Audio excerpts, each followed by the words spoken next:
Fala galera, sejam bem-vindos a mais um bloco de Direito Constitucional e aqui nós iremos tratar de algo extremamente importante, extremamente cobrado nas provas de concurso público e eu costumo dizer que a principal parte do Direito Constitucional ela começa aqui, nós vamos começar a partir do artigo 1º até o artigo 4º, são normas, no plural aí, extremamente relevantes para todo o conhecimento da sua disciplina. Beleza? Eu preciso que os senhores... Marcos, eu já estudei princípios fundamentais, vou pular o vídeo aqui. Não, cara. Não pulem o vídeo de direito constitucional, principalmente nessa parte, porque existe a previsibilidade de a gente estar errando uma questão aí de princípios fundamentais e não é isso que eu quero que aconteça com os senhores, tá bom? Então vamos lá. Princípios fundamentais. Primeira coisa que eu quero sobre princípios fundamentais. Isso aqui é um conjunto. Lembra lá quando você estudou conjunto em matemática? Princípios fundamentais é um conjunto que começa no artigo 1º e vai até o artigo 4º da Constituição. Tudo isso aqui é o conjunto de princípios fundamentais. Marcos, princípio fundamental não é só o artigo 1º, não? Não. Princípio fundamental tenho em mente que é o conjunto num todo, beleza? Tá, Marcos, e aí? Onde que tá? Primeira coisa, está no título 1 da Constituição. Se você tá com a sua Constituição aberta aí, seja ela física ou aberta numa aba aí, vocês vão perceber. Título 1 da Constituição Federal, a topologia do título 1º ocorre da seguinte forma. Primeiro que a gente vai estabelecer aqui o que nós vamos estudar. Forma de governo, forma de Estado, regime político e fundamentos. Eu separei todas essas características para que nós possamos, que é um mapa antes de adentrarmos, tá bom? O artigo 1º vai tratar de fundamentos e aí a gente vai elencar e extrair alguns princípios como forma de Estado, regime político, forma de governo, sistema presidente e sistema de governo. Depois a gente vai estudar o parágrafo único, que a gente vai tratar da titularidade do poder, vai falar o seguinte lá no parágrafo único: todo poder emana do povo, que o exerce por meio de seus representantes, eleitos ou diretamente nos termos dessa Constituição. Princípio da separação dos poderes, que é o artigo 2º, objetivos fundamentais, que é o artigo 3º, e por fim, o artigo 4º da Constituição, que irá tratar sobre o princípio das relações internacionais, tá? Lembra-se que princípios fundamentais são valores que irão orientar o poder constituinte originário, ou seja, lembra lá que é um poder constituinte originário responsável pela criação da Constituição. Na elaboração da Constituição, trata-se de escolhas políticas fundamentais. Princípios fundamentais irá dar norte, irá ser o alicerce, a sustentação, o pilar de toda a Constituição. Quanto à forma, a estrutura e o estado de governo. Vejamos o artigo 1º, caput. Olha só aqui para mim. Caput, em latim, é cabeça. Cabeça. E o que diz a cabeça do artigo 1º? Diz assim, ó. A República Federativa do Brasil, formada pela união indissolúvel dos estados, dos municípios e do Distrito Federal, constitui como? Constitui o quê? Em Estado Democrático de Direito, e a gente vai ter os seguintes incisos: soberania, cidadania, dignidade da pessoa humana, os valores sociais no trabalho da livre iniciativa e o pluralismo político. Mas olha só, caput, cabeça, Marcos, o que a gente percebe aqui? A gente vai conseguir extrair alguns princípios daqui, e esses princípios, esses são cobrados em provas, tá? E é onde que a gente peca aí e acaba errando questão por achar que sabe demais, pecar por excesso de confiança. Forma de governo. Qual que é a forma de governo adotada no Brasil? Qual que é o nome do nosso país? O nome do país não é Brasil, não. Se você falou que o nome do país é Brasil, tá errado. O nome do Brasil, do país, é República Federativa do Brasil. E aí a gente percebe que a forma de governo adotada, vou colocar aqui, ó, forma de governo, FG, é a República ou Res Pública, tá bom? Forma de governo é a relação que estabelece entre governantes e governados. Marcos, o que é essa relação entre governantes e governados? Olha só, quem são os governantes? Os governantes são quem dirige o país. Mas eu não concordo. Mas, concordando ou não, são eles que dirigem o país. É o poder executivo, é o poder legislativo. Tranquilos? A nossa Constituição adotou como forma republicana, tá? República se refere à res pública, ou seja, coisa do povo, opondo-se de toda e qualquer forma soberano. Isso quer dizer que o poder político pertence ao povo, tá? De forma igual, ausente a qualquer privilégio. A República tem como tais características: E aqui, se a sua prova for uma prova de delegado de polícia, for uma prova de magistratura, for uma prova de promotoria, tá? Vocês têm que estar atentos aqui a essas características. E um governo republicano rege as suas características como temporariedade dos mandatos políticos. Mas o que é essa temporalidade? Ora, um senador da República, ele ocupa um cargo eletivo durante um período de 8 anos. Um governador de estado, ele ocupa um cargo político durante 4 anos, permitido uma recondução ou uma reeleição, tá? E assim sucessivamente. O presidente da República, da mesma forma do Poder Executivo Estadual, tá? Antigamente, essa temporalidade, até na época do Fernando Henrique Cardoso aqui, esse período do Poder Executivo, do chefe do Poder Executivo, tanto municipal, estadual ou da União, era um período de 5 anos. E aí, vedada a recondução, e aí o que ele fez? Ele passou para 4 anos, permitindo uma recondução ao cargo. Eu não fiquei feliz, contrariado com essa recondução aí, tá bom? Eletividade para os detentores do poder. Os cargos são eletivos, tá? Os cargos, eles não pertencem a pessoa em si, pertence ao Estado, tranquilos? E responsabilidade política na condução da coisa pública. A gente vai estudar uma parte lá em direito administrativo chamado de responsabilidade civil do Estado, improbidade administrativa. Essas características são características de um governo republicano.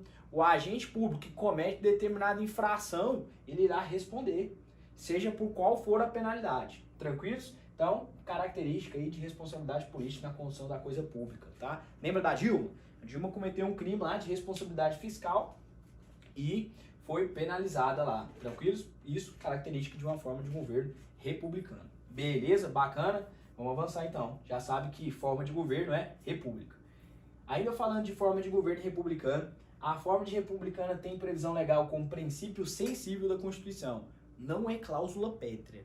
Forma de governo não é uma cláusula pétrea. É um princípio sensível, tá? Que vai estar elencado lá no artigo 34, inciso 7º. Assegurar as observâncias dos princípios constitucionais. Quando a gente falar de artigo 34 da Constituição, eu vou estar falando para vocês, quando a gente vai lá naquele conteúdo, de princípio sensível, tá? Diz o seguinte, lá no inciso 34, artigo 34, inciso 7º, a linha A forma republicana, sistema representativo e regime democrático, os direitos da pessoa humana, autonomia municipal, tá? Sistema público, saúde, serviços e assim sucessivamente. São princípios sensíveis da Constituição. Mas, lembra que está elencado lá no artigo 34, inciso 7º, a linha A. Forma de governo, como tais características representadas, ora ali mencionado. A forma de governo republicana, para alguns doutrinadores, aqui a gente está abrangindo de forma bem ampla mesmo, né? Para que se vier na sua prova, você consiga matar. Né? A forma, para alguns doutrinadores, a forma republicana é uma cláusula pétrea implícita.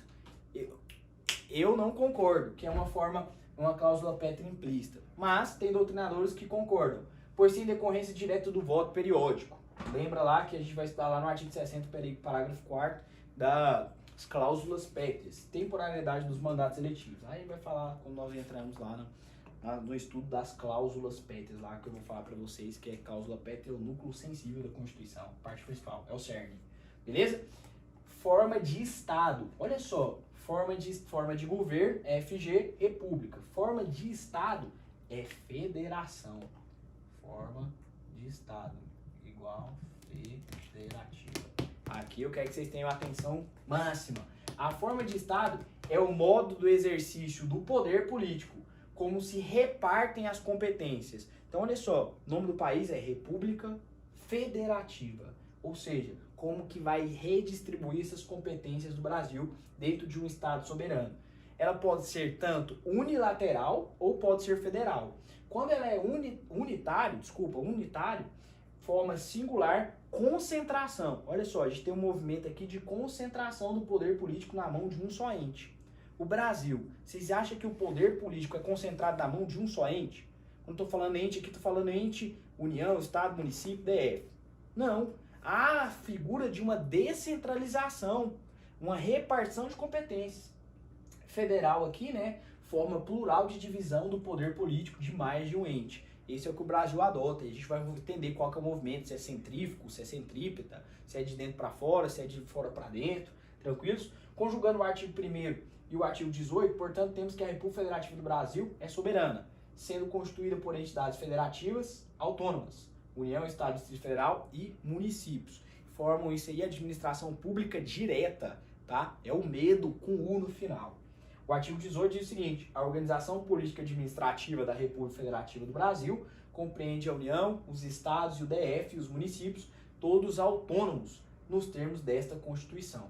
Beleza? Então, forma federativa, forma de estado adotado é a federação, e a federação não é unitária, é uma federação federal por um movimento de descentralização, atribuindo competências aí para os demais entes federativos. Tranquilos? Regime político. Qual que é o regime político? R. Sleep on? Não, sleep.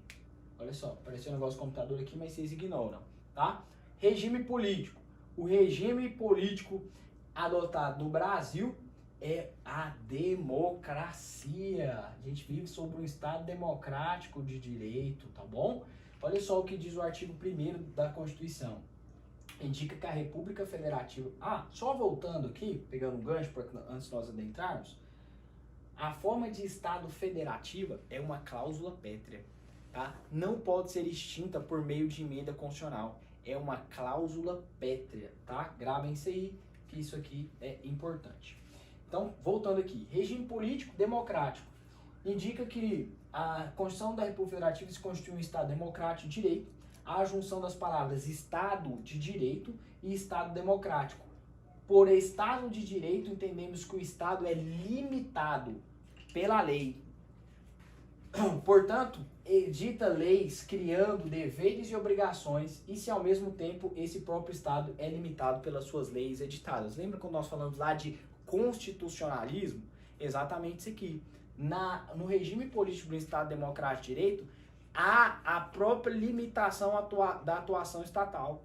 Tranquilos? Olha só aqui o que eu trouxe para vocês. O artigo 5º, inciso 2º, né? Princípio aqui, ó, esse princípio da legalidade. Ninguém será obrigado a fazer ou deixar de fazer alguma coisa, senão em virtude de lei. Tranquilos? Então, é uma característica do Estado Democrático de Direito. O artigo 37 também vai falar que a administração pública direta ou indireta, tá, de qualquer dos poderes da União, dos Estados, do Distrito Federal e dos municípios, obedecerá aos princípios da legalidade, da impessoalidade, da moralidade, da eficiência e da publicidade. É o famoso LIMP aí. Então nós temos até agora forma de governo republicana, forma de Estado federativa, regime político democrático. E o último que nós temos é o sistema de governo. Qual que é, hein? Sistema de governo, você respondeu presidencialista, você acertou, tá? Olha só. Aqui é outras características. Regime político do Estado Democrático. Por Estado Democrático, entendemos que o governo é exercido pelo povo. Pelo povo, para o povo, tá? Que a gente usa essa frase. É o governo da maioria, mas assegurado os valores fundamentais das minorias. Nossa democracia é o tipo semidireta ou participativa. Beleza, vou até gravar isso aqui, ó. Democracia adotada no Brasil é a semidireta ou participativa. Marcos, por que ela é semidireta? Porque ela é representada, ou seja, pelos nossos governantes. Quem nos representa? Não é os políticos? Então é uma democracia semidireta. E que ela é participativa? Porque ela dá-se a atribuição para nós, cidadãos, exercer parte da democracia, seja através do voto, seja através do plebiscito, de um referendo, de uma lei de iniciativa popular, de uma ação popular. São todas formas de governo participativo, de um regime político participativo. Existindo a junção da democracia representativa, escolhemos seus representantes por meio do voto, referendo, plebiscito, lei de iniciativa popular e ação popular são formas de democracia participativa. E o parágrafo único, né? Parágrafo único da Constituição diz que todo o poder emana do povo, que o exerce por meio de seus representantes eleitos ou diretamente nos termos desta Constituição. Aqui eu encerro a parte sobre regime político, né? E para falar aqui do sistema de governo, tá? Qual que é o sistema? Não coloquei aqui, mas vai estar no material de vocês. Qual que é o sistema de governo adotado no Brasil?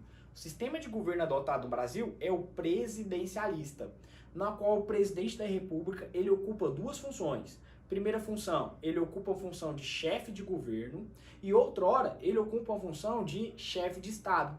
O que é essa função de chefe de governo? Chefe de governo, ele estará tomando conta da União. Ele estará, exemplo, em uma reunião com seus ministros, o ministro da Infraestrutura, ministro da Justiça, ministro da, sei lá o que, qualquer outro ministro que ele tiver lá, para tratar de assuntos internos referentes à União. Ele estará na função de chefe de governo. E quando ele estiver na função de chefe de Estado? Ora, se ele estiver na função de chefe de Estado, ele estará cuidando da República Federativa do Brasil. A República Federativa do Brasil ela é dotada de soberania. Ele estará cuidando de assuntos relacionados aos princípios internacionais. Tranquilo? Imagina que o presidente da República está lá na reunião do G5, do G20, lá na Suíça. Tá? Ele está na função de chefe de Estado ou chefe de governo? Chefe de Estado. Mas imagina que ele está numa reunião da ONU aqui em Goiânia agora. É chefe de governo ou chefe de Estado? Chefe de Estado. Por mais que seja dentro do território nacional, mas que esteja representando o Brasil, a República Federativa do Brasil, ele estará ocupando a função de chefe de Estado. Tá?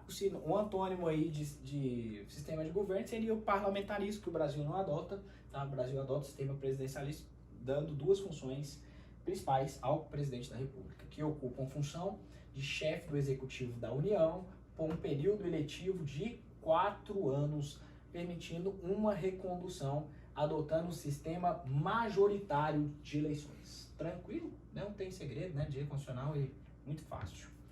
Olha só. Agora a gente vai adentrar dentro dos elementos dos próprios incisos mesmo. Eu falei para vocês que a República Federativa do Brasil, ao CAPT, a República Federativa do Brasil, formada pela União Indissolúvel. Quero chegar nessa palavra para vocês aqui, ó. Indissolúvel.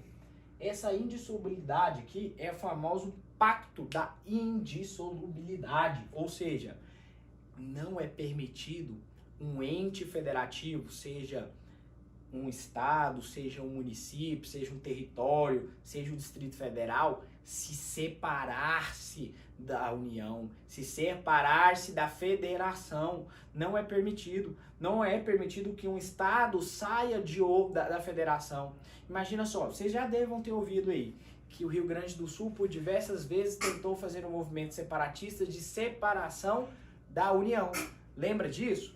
Marcos, eu lembro, que recordo disso. Então, pois é, não é permitido que um estado, que um ente federativo se dissolva, saia ali da federação, tá? Por isso que nós falamos aqui sobre união indissolúvel. Marcos, e caso tente? Se tente, nós iremos ter uma intervenção federal, tá bom? Uma intervenção federal. Aí continua no texto.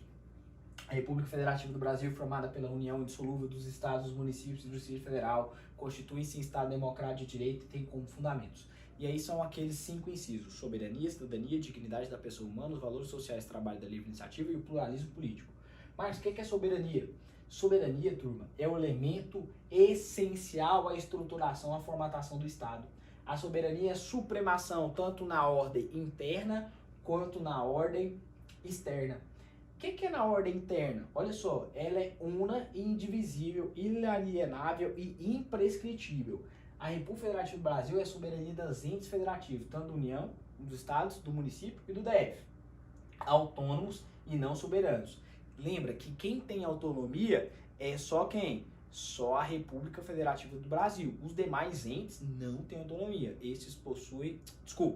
Os demais entes possuem autonomia e não soberania. Quem tem soberania é só a República, certo? Pegando um gancho dos direitos humanos, coloquei aqui, ó, falando que pós-Segunda Guerra Mundial é marcado pela relativização da soberania dos estados com a emergência dos tratados internacionais de direitos humanos. Tranquilos?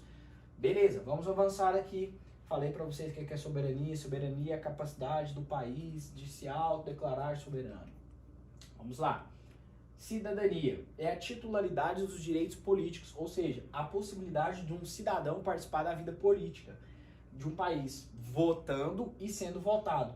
ou participar de alguns instrumentos como plebiscito, referendo, lei de iniciativa popular e ação popular, certo? É o pressuposto da cidadania, é a nacionalidade, ou seja, para que alguém participe da vida política de um país, tem que ser brasileiro nato ou brasileiro naturalizado. Próximo inciso aqui, ó, importantíssimo, dignidade da pessoa humana. Dignidade da pessoa humana, já pega esse gancho aqui, ó. Vocês vão utilizar dignidade da pessoa humana para todas as redações que vocês foram responder. Seja uma redação expositiva, seja uma redação argumentativa, vocês vão parafrasear aí dignidade da pessoa humana em tudo. É o princípio fundamental mais importante do Brasil, é o pilar. Todas as decisões do Supremo Tribunal Federal são pautadas pelo princípio da dignidade da pessoa humana. É a qualidade intrínseca e distintiva de cada ser humano, independente de qualquer condição política, social, racional, ética, econômica. No sentido negativo, os direitos da pessoa humana vedam o tratamento desumano e degradante e discriminações odiosas. No sentido positivo, assegura condições materiais mínimas à existência de uma sobrevivência humana, beleza? E para penúltimo inciso aqui, né, penúltima linha, desculpa, os valores sociais do trabalho e da livre iniciativa. Refere-se ao sistema, né, capitalista, sistema econômico capitalista, a gente está falando de valores sociais do trabalho, né? E livre iniciativa é a capacidade de escolha que cada indivíduo tem, né? Coligada à liberdade de empresa, de contrato, de condição, de liberalismo econômico e de capitalismo. Ah, eu quero ser juiz. Então, estuda, passa um concurso, cada um tem os requisitos. E o último linha aqui é o pluralismo político. O pluralismo político não se confunde com o pluripartidarismo. Pluripartidarismo é a variedade e a diversidade de partidos políticos que nós temos no Brasil. Hoje 43, né? Sob o TSE aí.